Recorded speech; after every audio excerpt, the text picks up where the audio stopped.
Am I the asshole for telling my mother-in-law to take her damn cookies and get out of my house? My twin daughters are both 18 and wrote at the SAT last month. The results came back yesterday. One of my daughters, Laura, did very well. She got a 1540 and is very proud, as she should be. Her sister Emily didn't do so well. She got around the low 1300s. And I know that this is still not a bad score at all, but she worked very hard for the test and was really disappointed with her score. She has always struggled more with schoolwork than her sister, who does better without having to try or work as hard.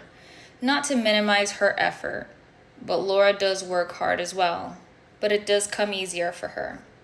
My mother-in-law always favored Laura. Oh, I'm sorry. I'm triggered. I hate that. I think one of my biggest fears is having one of my kids favored more than the other. I don't have kids. I say that I've literally never been a mom, but that's one of my biggest fears of having kids is family treating them different for any reason. So that is already triggering me.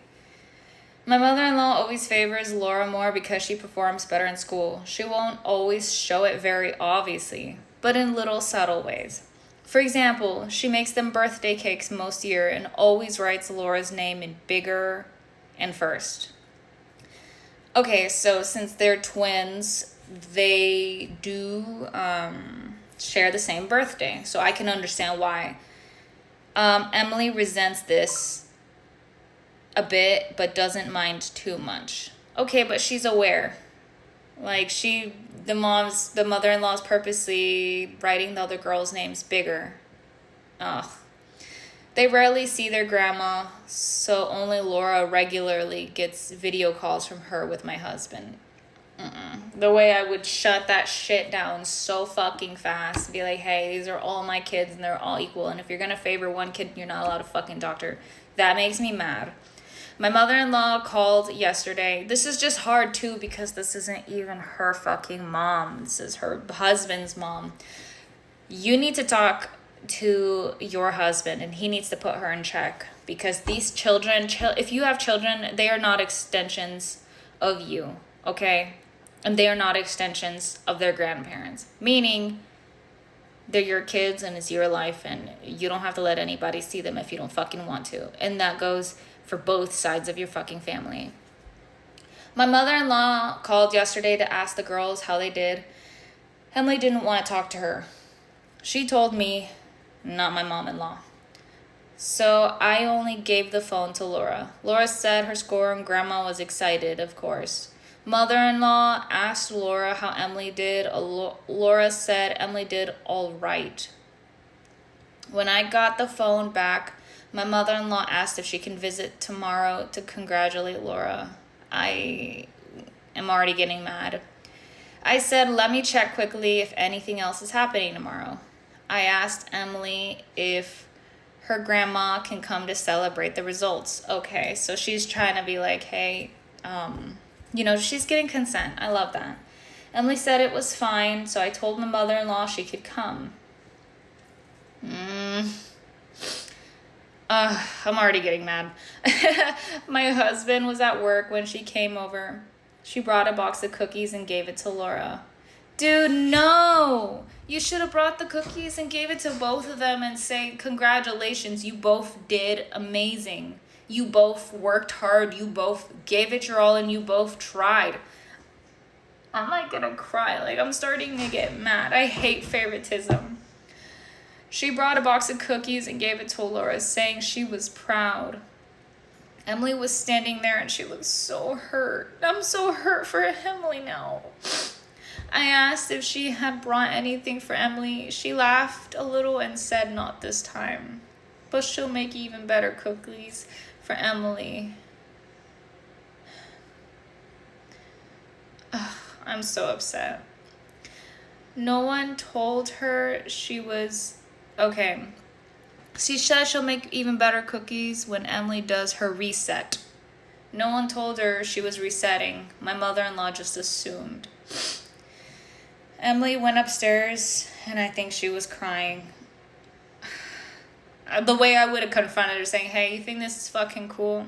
You're sitting here congratulating her while my other kid's fucking crying. What's the matter with you? They both worked hard. They both try. You're a grandma, not a fucking academic teacher.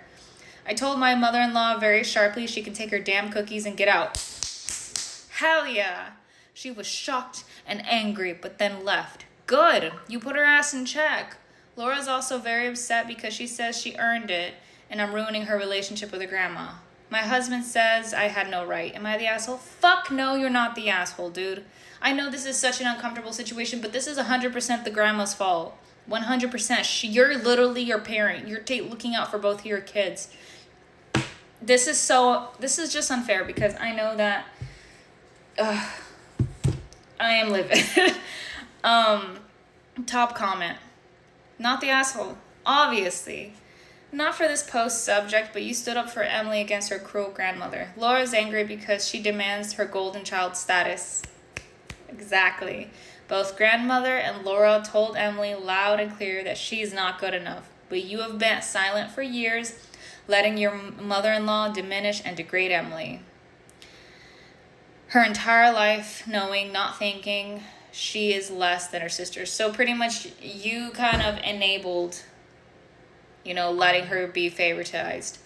At this point, you can't undo this. No matter what she accomplishes, she will always feel less. But both you and your husband are solely responsible for this. It's not about your grandmother that did this to her. It's about the parents who allowed her grandmother to do it. Yes, that is very fucking true. It's just, this situation is just a little bit more difficult because sometimes as the partner, you can't really talk to the in-laws the same way the child can talk to their own parents. So I can understand where they're coming from. But being mistreated and painful is not okay. 100%. Being mistreated while your parents sit silently is devastating. The saddest part about this whole thing too is that this poor girl has more than likely been feeling this for several years, and the dad is completely oblivious. Like, the fact that the dad said, you're in the wrong for this, is such a fucking daddy's mommy's boy. It's giving, unaware. He's so unaware of everything that's happening, and it makes me sick. Just the fact that the grandma would go out of the ways to do something as small as just writing her favorite grandchild's name a little bigger and better just says everything. I'm sick. What do you guys think? Comment below.